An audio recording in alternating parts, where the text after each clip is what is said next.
Inihahandog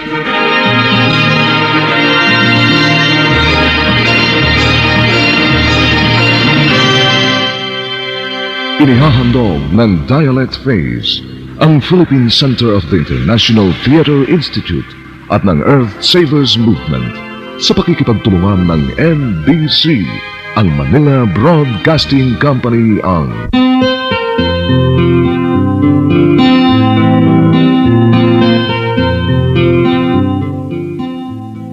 Radio Balintataw. Magandang gabi po sa inyong lahat. Mga minamahal naming tagapakinig ng Radyo Balintataw. Ito po ang inyong lingkod, Cecile Guidote Alvarez, sa ngalan ng Dialect, ang Philippine Center ng International Theater Institute at ng Earth Savers, hinirang na ika-6 sa mundo na UNESCO Dream Center. Pinarangalan din po na UNESCO Artists for Peace. Buong lugod po namin kayong inaanyayahan na samahan niyo po kami ngayong gabi sa isa pong natatanging kwentuhan, ugnayan. Ito po ay ang ating pagpapahalaga sa isang makasaysayang plano na gaganapin, ang tinatawag pong Trilateral Sisterhood Agreement mula sa Georgia at dito naman sa Pilipinas, sa Northern Luzon, sa Region 2, sa Isabela. Ang dalawang syudad, ayan po, ay ang Kawayan at ang Independent Component City na Santiago City. At ang Consul ng Georgia ay walang iba kung hindi si Buddy Cunanan or Thelmo Cunanan Jr. Pero sa mga kaibigan niya, sa mga nakakakilala sa kanya, Buddy. Si Buddy po ay isang ekonomista, isa pong engaged in international relations, sportsman pa rin, journalist at broadcaster there. Meron ho siyang television program on satellite. So, maganda pong nakasama natin siya ngayong gabi kasi it is also an occasion for the observance of International Arts Education Week ng UNESCO. Besides the fact na we have to greet Georgia for their observance of their Independence Day. Kanya ngayon, pababatiin na po natin si Buddy Cunanan. Siya ang Consul ad honorem ng Georgia para baka akala ninyo, Georgia, baka USA, hindi ho. Georgia in Eastern Europe. So, here is Buddy para i-introduce sa inyo ang Georgia. Good evening po, Ms. Alvarez, and thank you very much po. Thank you very much for yung invitation po para mag-guest dito sa inyo ngayon sa programa ninyo at para ma-introduce ko po ang Georgia sa inyong mga listeners dito sa DZRH. Now, sa ating mga tagapakinig, just to start off with my role, ako po ay isang appointee po ng Ministry of Foreign Affairs ng Georgia. Hindi po Department of Foreign Affairs ng Pilipinas. So ako po ay naglilingkod po sa ibang bayan dito sa Pilipinas, pero ako po ay Filipino citizen po tayo. Ngayon po yung Georgia, tama yung sinabi niyo, minsan ho may confusion dahil ibang tao pag sinabi niyo yung Georgia, iniisip nila yung Georgia sa Estados Unidos. Oo, dahil Atlanta, Georgia ang popular, di ba? Doon ang tahanan ng CNN. Pero pakilala mo ngayon ang magandang bansang Georgia sa Eastern Europe. Opo. Okay. Yung Georgia po ay dating miyembro po ng USSR nung may USSR pa. Tapos nung Federation ng Russia. Opo. No? Nung magkawatak-watak na nga yung USSR noong early 90s, yung Georgia po ay isang estado na naging independent po. Kasama po doon yung mga estado tulad ng yung Baltic States, yung mga Estonia, Lithuania, yung mga ibang stands like Kazakhstan, etc. na dating part of the USSR, naging independent na po. Yung Georgia po ay isang maliit na bayan pero napakaganda. Kung iugnay po natin sa Pilipinas, yung Georgia po ay siguro 2/3 po the size of Mindanao na may population po of 4.5 million people. So very small country po pero napakaganda po at maraming tanawin dito. At yung mga Georgians po ay like Filipinos, very warm, very hospitable, and very many similarities between the two cultures. And sa Georgia po, marami tayong makikita dyan. In fact, Georgia is the first Christian country po. Ibig sabihin po, yung Georgia po ay nag-adopt po ng Christianity, yung unang bansa po sa mundo na nag-adopt ng Christianity as a state religion. And because of this, they have a very old Christian culture. Pag pumunta po tayo sa Georgia, marami po tayong makikita mga Orthodox Christian churches. Hindi po sila Catholic, pero mga Kristiyano po sila. And very, very unique architecture ng kanilang mga simbahan. Very beautiful monasteries. Very old tradition. And yung Christian faith ho sa Georgia ay buong buo pa to ho. Although we are part of Eastern Europe, yung Christian faith po ay very much in practice po sa Georgia. Now, yung land po, like the Philippines, it's also very diverse. Meron hong mountain ranges sa Georgia, meron ring vast plains dahil nga agriculture-based economy in Georgia, at meron rin po kaming maliit na coast sa Black Sea. Ayun, Opo. the Black Sea is very famous. Very famous po. Tayo rin naman sa Isabela o sa Norte, talagang ang pinagbibida nga ay Sierra Madre Mountains for our biodiversity. Opo. At talagang maraming mga indigenous communities doon. Kanya maganda talaga itong magiging partnership with Georgia. And Miss Alvarez, I just want to tell you that itong Caucasus Mountain Range, ito po ay the longest mountain range. No, not the highest mountain range in Europe. Not the highest mountain, but the highest mountain range. Ito po yung nga masasabi natin, the defining feature of the country of Georgia, dahil napaka-stunning pa yung Caucasus Mountains na yan. Snow-capped siya. And very stunning. Pag nakita mo, towering talaga tong mountain range ito. Ayun, And in fact, the highest community in Europe is called Svaneti. And it is the highest community in Europe dahil ito po ay mahanap dun sa taas po, sa isang plateau sa Caucasus Mountain. Opo.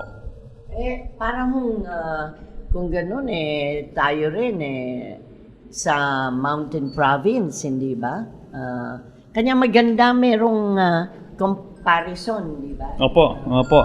And so, yeah, even Svaneti, the community is called Svaneti, and it is it's found on a plateau in the Georgian mountain range called the Caucasus. And as I mentioned, it's the highest mountain community in Europe. And because it is so isolated, Svaneti is so isolated from the rest of Georgia, social anthropologists have said that the culture dito ho sa Svaneti, when we talk about the indigenous people in the area and their practices, their traditions, even their languages and their dialects, is very much the way it was for hundreds, even thousands of years. So just like our indigenous peoples ho dito sa mountains natin have maintained their cultural identities, yung sa Svaneti po, yung indigenous people nila doon ay na-maintain po ang kanilang linguistic and cultural traditions because nga they've been so isolated from the rest of the people. That's very important because for International Arts Education Week, UNESCO is really concerned about, well, first, the survival of mother tongues and indigenous communities' cultural traditions are conserved. So this may be a good exchange with our own mountain people or coastal people, because in Isabela, meron ding coastal area, di ba? And I'm glad you mentioned when we talk about languages, because I want to point out sa ating mga listeners that yung Georgian language po ay very unique. In fact, it is one of only 15 languages in the world that is unique in itself. As in, wala siyang, kasi ibang lingwahe ho ay derived from another language. Yung iba, Latin or Hispanic. Yung Georgian po has its own script and it is its own language really. So it's very unique and it's very ancient. So it has its own script. Yes. And unrelated to, because as just a little background also, Georgia is napapaligiran po ng Russia, Armenia, Azerbaijan, and Turkey. And yun yung lingwahe po ng Georgia at yung script niya ay unrelated po sa mga bayan na yon. So very unique. So that's a very important feature, no? Because also when you go to Isabela, there are so many indigenous languages there. May Gadang, may Ibanag, may Itawis, may Yogad. Opo. So it's very really significant to establish this cultural relationship, especially now the United Nations in developing the 2015 Sustainable Development Agenda. It has recognized the importance of culture for sustainable development.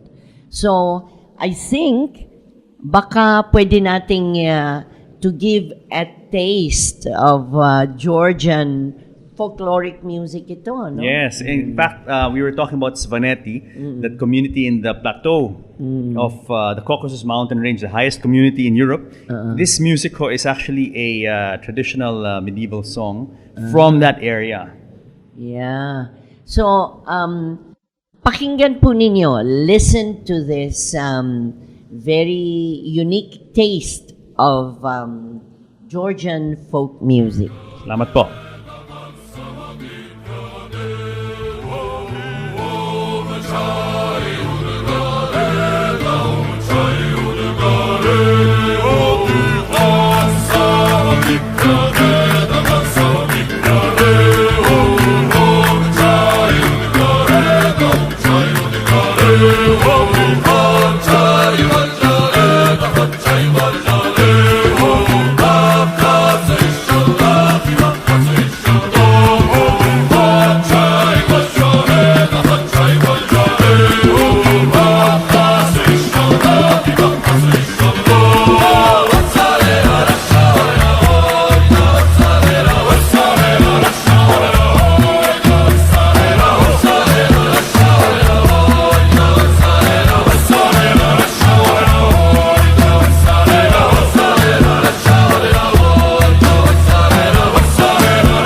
maganda pong pakinggan, hindi ho ba? And that's the virtue of cultural interaction and exchange. Opo. And alam niyo po, yung Georgian music is really, like us Filipinos, kaya earlier I mentioned ho na yung Filipinos and Georgians are very similar. Dahil yung musika po at yung sayaw at sa larangan ng kultura po ay very, very close sa puso po ng Georgia. In fact, sinasabi nga nila, music and song is very much a part of the Georgian soul. Para po tayong mga Pilipino. Like the Filipinos, hindi ho ba? So, baka meron ding mga sumasali sa mga special international competition para sa mga voices, hindi ba? Actually, lagi po yan. In recent years, especially following independence, and even during the time of the Soviet Union po, basta merong ganyang international traditional folk song festival or jamboree or whatever like that, things like that, events like that, yung Georgia po ay lagi nagpapadala ho talaga. In fact, delegation. Opo, ng choral group or dance troupe. In fact, one of my dreams po, and sana one of these days po, Mrs. Alvarez, with your network here in the Philippines, we can work on this. One of my dreams po is to bring a choral group and a dance ensemble here sa Pilipinas. Well, that can always be an occasion for celebration. You see, in February, we have Arts Month. In March, we have World Theater Month.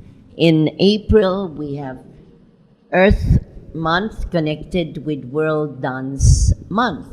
And in May, we have International Arts Education, which is connected with the dialogue of UNESCO on biodiversity and cultural diversity related to sustainable development. So I'm sure they can be invited. And in Isabela, they have so many festivals as well. There's the Bambanti Festival. Almost in every city or town, they have their own festivals. In Santiago alone, it had the Pataraday Festival, which won the honor roll of the best of festivals given by the Department of Tourism. Wow! Yeah, and of course, you can go to the Visayas, may sinulog, merong ano. So, maraming mga okasyon siguro. And once the signing is probably completed, that can be part of the cultural agreement kasi there's also going to be agreements with the educational sector, Yes. sa tourism, sa trade, di ba? Opo, actually, what we're looking at here is a really very broad partnership po between Santiago City, Cauayan City, and the city of Rustavi in Georgia. Now, the city of Rustavi is the third largest city in Georgia. It's about 20 minutes from the capital. It's very close. And it's an agro-industrial center. Very dynamic city. Very tolerant, very open, very, very culturally dynamic. And so I think the fit between Rustavi and Santiago and Cauayan will be very, very good. Yeah. And there was an interest when we met or talked with Governor Boji D that maybe even Ilagan City can integrate. Dumadami ang gusto sumali. Ang tawag na dyan, hindi na trilateral. Hindi na tripartite. Oo, hindi na tripartite. Magiging quadrilateral. Quadrilateral. Okay, so masaya pong pananaw yan na we are linking and bridging peoples and cultures. Ganun mang kalayo, makikita natin na merong talagang resemblance, this kinship na you can really identify. I saw some of your film clips on the folk dances. It's very interesting kasi very acrobatic. Actually, watching Georgian dance is watching a spectacle, really. Kasi talagang yung Georgian, very lively, the costumes are magnificent, and the movements are, let's put it this way, hindi siya, yung movements, exaggerated. Very broad. Maraming jumping and kicking and things like that. And it's actually quite martial in nature because they have a lot of sword play. Of course, all symbolic, but it really is a spectacle. It really is a sight to see. In fact, as I mentioned, during the former Soviet Union, when they would send dance troops around the world representing the USSR, pinapadala po nila mga taga-Georgia kasi ito yung pinaka-lively at pinaka-buhay na dance troupe talaga sa buong USSR nung panahon na yon. Alam mo, I saw nga na very martial. This may even be interesting to parallel it with our Arnis or even Kuntao, and then we can develop collaborative choreographies that very nice. will meld these two continents together, no? Kanya maganda talaga itong pangyayaring ito. Kanya nagagalak ako na nagkaroon talaga kayo ng ugnayan sa you as the honorary consul, and then through Hexilon, Alvarez was a counselor, and for Region 2, this will open up the whole region.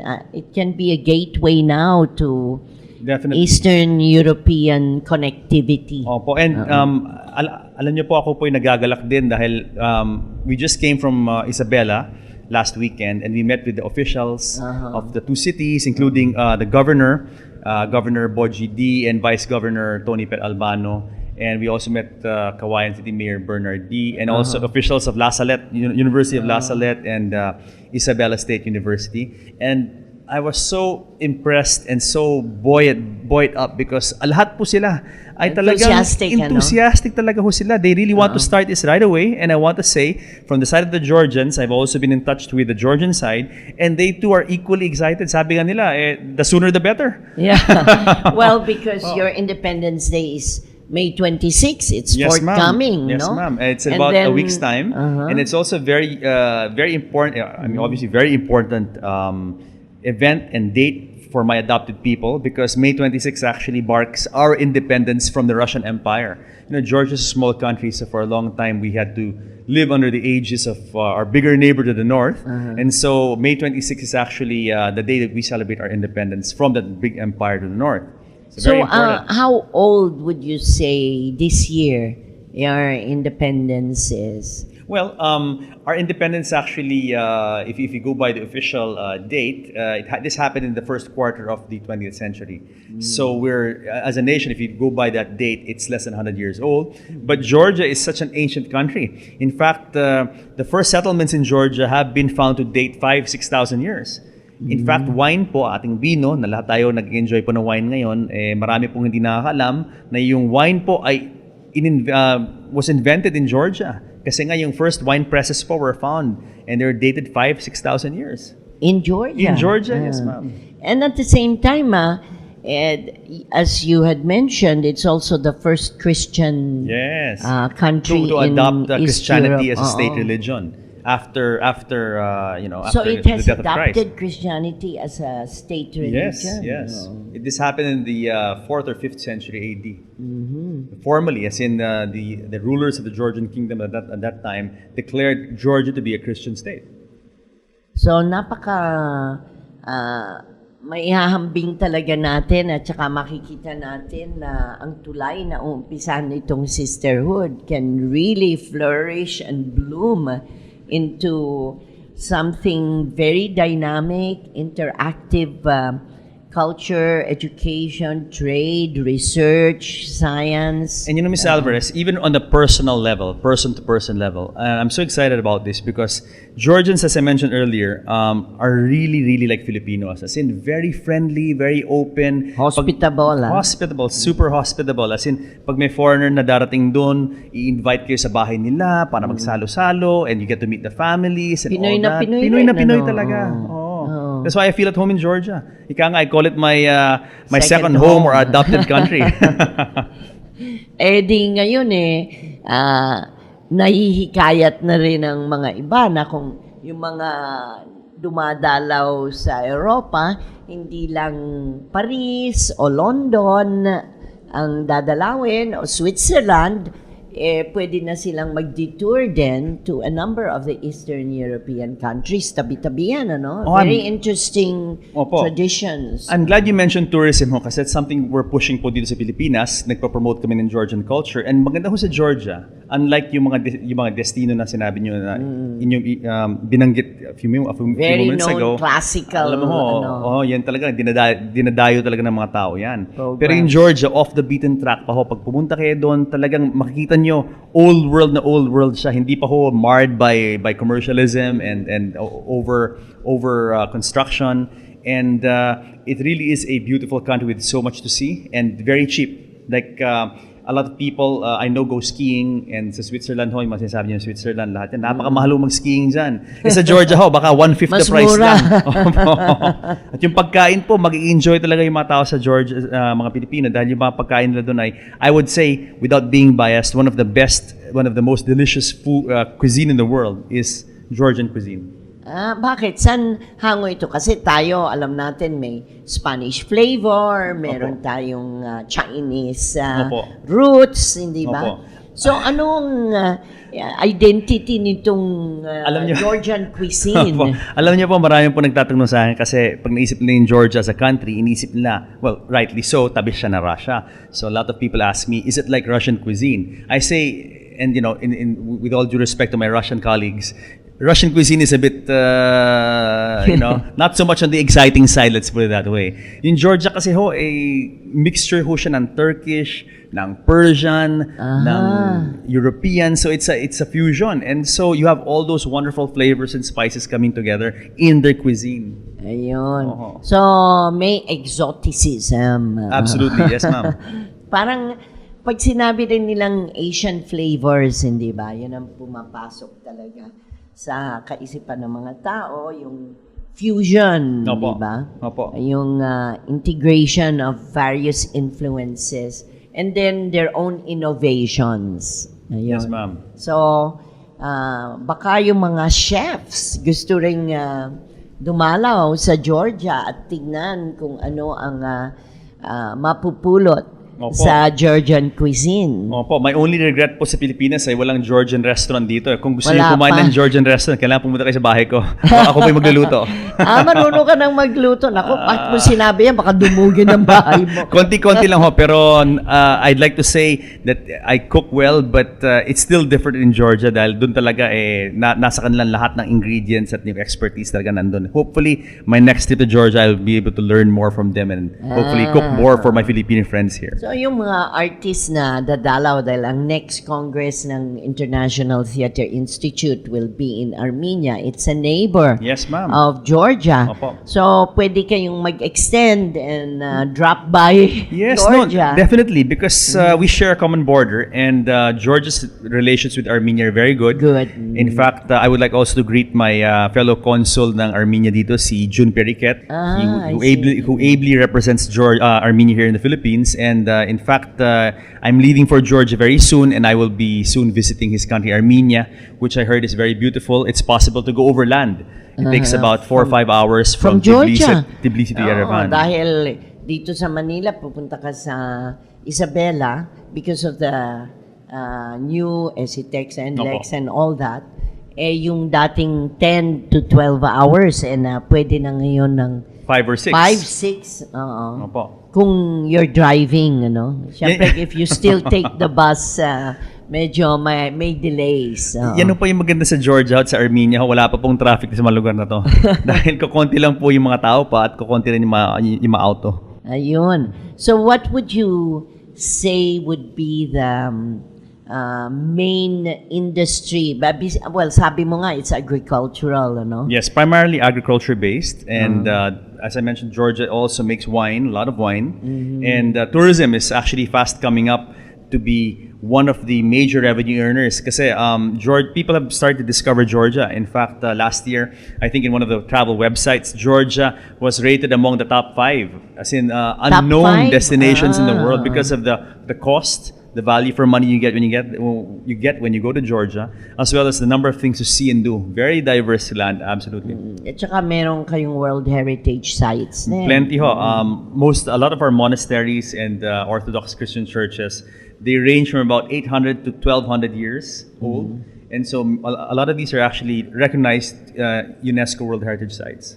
Ayun. So, meron na ho kayong patikim kung ano ang inyong madadatnan sa Georgia. Opo, at kung yung mga may access sa internet po at gusto niyo makita yung aming website para makita niyo yung aming mga ginagawa dito at sa Georgia and to learn more about the country, www.georgiaconsulphil.com. Yun lang po. Okay. So, mag-log in na ho kayo